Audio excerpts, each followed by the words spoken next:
Movie की शुरुआत में हमें एक लिप्सो नाम का एक आदमी दिखाया जाता है जो सड़क पर जा रहा होता है। अचानक उसे पीछे से एक शख्स पकड़ लेता है जिसके हाथ में मिस्टीरियस सुपर पावर निकल रही होती है। अब ये सुपर पावर क्या है आपको मूवी में आगे पता चलेगा। एक लिप्सो को एक रूम में लाया जाता है जहाँ कुछ लोगों का ब्लड निकाला जा रहा था। वह हेल्प मांगता है लेकिन वहाँ कोई मौजूद नहीं होता। सीन बिल्कुल चेंज होता है और हमें मोरो नाम के एक आदमी दिखाया जाता है जो पैसे से एक पुलिस ऑफिसर होता है। वह अपना ब्रेकफास्ट कर रहा होता है जिसके बाद वह बिल्डिंग में आग लगने से हुए हादसे पर पहुंचता है जहां उसे सेल्जमन नाम की एक लेफ्टिनेंट पुलिस ऑफिसर मिलती है जो मोरो को उस हादसे के बारे में बताती है। जिसके बाद वह पुलिस ऑफिसर अपने चीफ के पास पहुंचता है जो उसे सेल्जमन के साथ काम करने के लिए कहता है।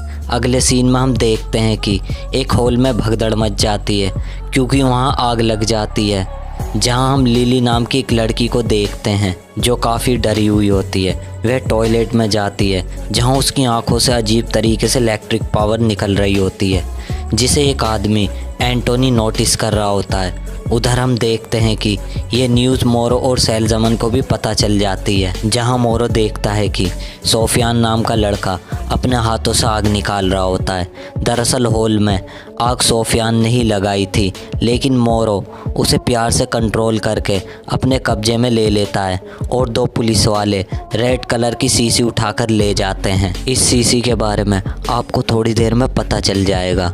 अगले सीन में आइसमेल नाम का लड़का किसी दूसरे लड़के को वही रेड कलर की शीशी देता है। अब मैं आपको बता दूं कि इस शीशी में क्या है। दरअसल उस शीशी में एक मिस्टीरियस है जिसे सूंघने के बाद लोगों में सुपर पावर आ जाती है और वह तबाही मचाने लगते हैं। पिछले सीन में जिसे मोरो ने पकड़ा था वह इसका शिकार लड़का सोफियान था। आपको बता दूं कि वो सिर्फ टीनेजर में ही सप्लाई किया जा रहा था जिससे वह अपने हाथों से आग जैसी सुपर पावर निकाल रहे थे। अगले सीन में मोरो अपने घर आता है जहां उसे हेनरी मिलता है और दोनों बात करते हैं। अचानक मोरो को फ्लैशबैक आता है जहां वे एक आदमी को मार रहा होता है। तभी वहां 3 लोग आते हैं जिन्होंने सुपर हीरो की कॉस्ट्यूम पहनी होती है। मोरो कुछ समझ ही नहीं पाता कि तभी उस फ्लैशबैक से बाहर आ जाता है जहां रात में मोरो हेनरी से पूछता है क्या किसी को उसकी शक्ति से पहचाना जा सकता है। जिसके बाद हेनरी मोरो से कहता है कि किस तरह की तुम शक्ति की बात कर रहे हो। तो मोरो से हाथ से निकलने वाली आग के बारे में बताता है। जिसके बाद हेनरी उसे जो नाम बताता है कि वह ब्रासेरो है। तभी मोरो वहाँ से तुरंत इन्वेस्टिगेशन के लिए निकल पड़ता है। अगले सीन में मोरो स्टेशन आता है और जहाँ चीफ उससे कहता है कि वह लड़का सोफियान कुछ नहीं बता रहा है और अब तक 5 लोग मर चुके हैं। तभी मोरो कहता है कि यह शक्ति सिर्फ ब्रासेरो के पास थी और शायद वही ये सब करवा रहा है। तो चीफ उन्हें ब्रासेरो को पकड़ने का ऑर्डर देता है। अगले सीन में मोरो को हेनरी कॉल करता है और ब्रासेरो के बारे में कुछ इन्फॉर्मेशन देता है कि वह जेल से छूटने के बाद एक रेस्टोरेंट में कैलिस्टा के साथ देखा गया था और उसने उसका लैम रिहैब प्रोग्राम ज्वाइन किया था। अगले सीन में मोरो सीधा कैलिस्टा के पास जाता है और कहता है कोई हर जगह आग लगाता फिर रहा है, क्या तुम्हें ब्रासेरो याद है। तो वह कहती है कि मैंने सिर्फ उसका इलाज किया था, इसके अलावा मैं उसके बारे में कुछ नहीं जानती। जिसके बाद मोरो और सेल्जमन फोरेंसिक लैब में जाते हैं जहां डॉक्टर उन्हें बताते हैं कि खून से ही बना है और इसका सारा खून निकाला जा चुका है इसलिए इसकी मौत हो गई है। तभी मोरो उसे पहचान लेता है कि यह ब्रासेरो ही है। अगले सीन में हम लिली को लाइब्रेरी में बैठे देखते हैं जहां एंटोनी आता है और उसे अपना कॉन्टैक्ट नंबर देता है और उससे कहता है अगर तुम्हें कभी ज़रूरत हो तो मुझे कॉल कर लेना। लिली नंबर लेकर वहां से चली जाती है। जहां दूसरी तरफ नाजा को देखते हैं उसका मैन सप्लायर होता है। वह अपने आदमियों से कहता है कि क्या तुम्हें पता है कि आइसमेल गायब है। जिसके बाद वह उन्हें काफ़ी डांटता है और उन्हें ढूंढने के लिए कहता है।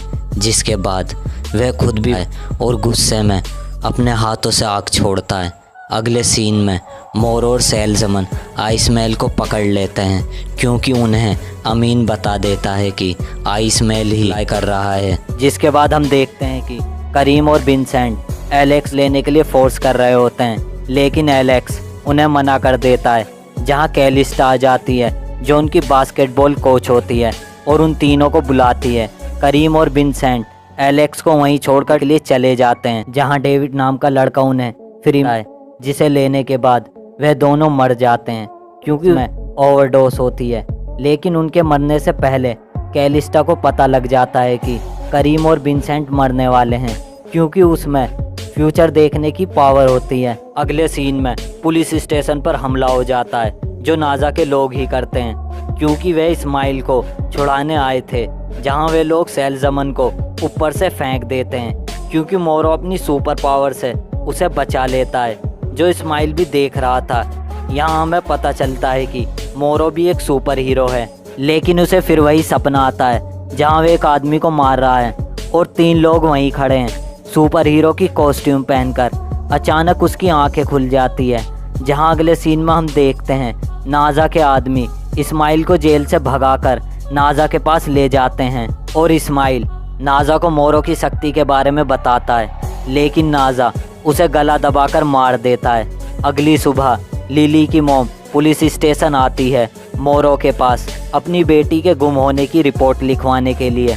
मोरो सैलजमन को लिली की मां के बयान लेने के लिए कहता है और खुद लिली को ढूंढने के लिए निकल जाता है, जहां उसे एक जगह पर कैलिस्टा मिलती है, जो मोरो से कहती है कि यहाँ कुछ नहीं है और उसने मेरे 2 स्टूडेंटों पर एक नीला केमिकल टेस्ट किया है, जिसकी वजह से वे दोनों मर गए। जिसके बाद मोरो रूम को एक्सप्लोर कर रहा होता है, जहां उसे वही कॉन्टैक्ट नंबर मिलता है जो एंटोनी ने लिली को लाइब्रेरी में दिया था। वे कुछ सोच ही पाता है कि इतने में नाजा के लोग आकर मोरो के एक इंजेक्शन लगाकर उसे बेहोश कर देते हैं और कार में ले जाने वाले होते हैं। तभी वहां कैलिस्टा और सैलजमन आ जाती हैं और कैलिस्टा उनसे फाइट करने लगती है। अचानक वह लोग मोरो को 3 गोली मारते हैं और वहीं पर फेंक कर अपनी गाड़ी में भाग जाते हैं, जहां मोरो को जो गोली लगी होती हैं वह जादुई तरीके से उसके शरीर से बाहर निकल जाती हैं। जिसके बाद मोरो को उसके घर लाकर उसे ट्रीटमेंट दिया जाता है। ट्रीटमेंट के दौरान सैलजमन एक फ़ोटो देखती है जिसमें हेनरी कैलिस्टा और उनका लीडर गीगामैन होते हैं। सैलजमन कैलिस्टा से पूछती है कि क्या मोरो भी एक सुपर हीरो है। तब कैलिस्टा सारी सच्चाई बताती है और कहती है कि हम मोरो को क्राइम सीन पर मिले थे और गीगामैन ने उसकी काबिलियत को देख लिया था और मोरो को अपनी टीम में शामिल करना चाहता था और उसे ट्रेनिंग भी दी। अचानक एक दिन कुछ क्रिमिनल को पकड़ते टाइम गीगामैन मोरो से कवर करने को कहता है। गीगामैन उस क्रिमिनल को पकड़ने आगे बढ़ता है, लेकिन मोरो वहीं रखी एक मेटल से बनी चीज अपनी मैजिकल पावर से उठाता है और उस क्रिमिनल की गन पर मारता है, जिससे वह गोली चला देता है और पीछे रखे गैस सिलेंडर में वह गोली जा लगती है। तभी वह गैस सिलेंडर फट जाता है और गीगामैन वहीं पर मर जाता है, जिससे मोरो खुद को दोषी मानता है और अपनी शक्तियों का इस्तेमाल करना बंद कर देता है। यही मेन कारण था जिससे मोरो को बार बार वही याद आता है, क्योंकि मोरो को लगता है गीगामैन उसकी वजह से मारा गया था। जिसके बाद सैलजमन लिली के बारे में पूछती है तो हेनरी बताता है कि वह गीगामैन की डॉटर है। जहां सैलजमन कैलिस्टा को एक नंबर देती है जो उसे मोरो के पास से मिला था और मोरो को लिली के घर से मिला था। हेनरी उस नंबर की डिटेल निकालता है तो उसे डॉक्टर एलिजाबेथ नाम की फिजिकोलॉजिस्ट और सुपर ह्यूमन पावर की स्पेशलिस्ट मिलती है। जिसके बाद हेनरी उसके क्लिनिक में जाता है और बड़ी चालाकी से उसके रूम में एक माइक्रोफोन लगा देता है और वापस अपने घर पे लौट आता है और वह एलिजाबेथ को नाजा से बात करते हुए सुनता है, जहां एलिजाबेथ लिली पर रिसर्च करने की बात करती है।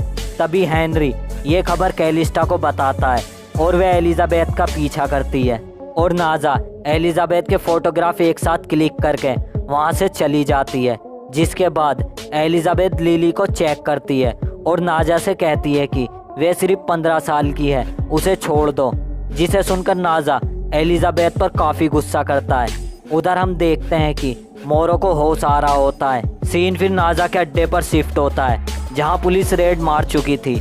नाजा लिली को लेकर वहां से भागता है और उसके आदमी वहां रखा केमिकल बैग में भरकर वहां से निकल ही रहे होते हैं। तभी वहां कैलिस्टा सैलजमन हेनरी यानी मोंट हेनरी को सुपर हीरो की ड्रेस में मोंट के नाम से जाना जाता है।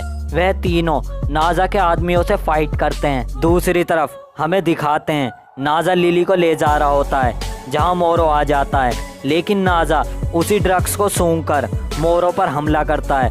उधर सेल्जमन नाजा के आदमी से फाइट कर रही होती है जहां वे उसे काफ़ी मारती है और अधमरा कर देती है। अगले सीन में जैसे ही नाजा का ध्यान भटकता है, जो लिली ही भटकाती है अपनी पावर जाहिर करके, तभी लिली को सेल्जमन बचा लेती है। गुस्से में नाजा डोज ले लेता है जिससे उसमें काफ़ी पावर जनरेट होती है, लेकिन मोरो उसे पकड़कर आसमान की तरफ उड़ा ले जाता है ताकि किसी को नुकसान ना हो।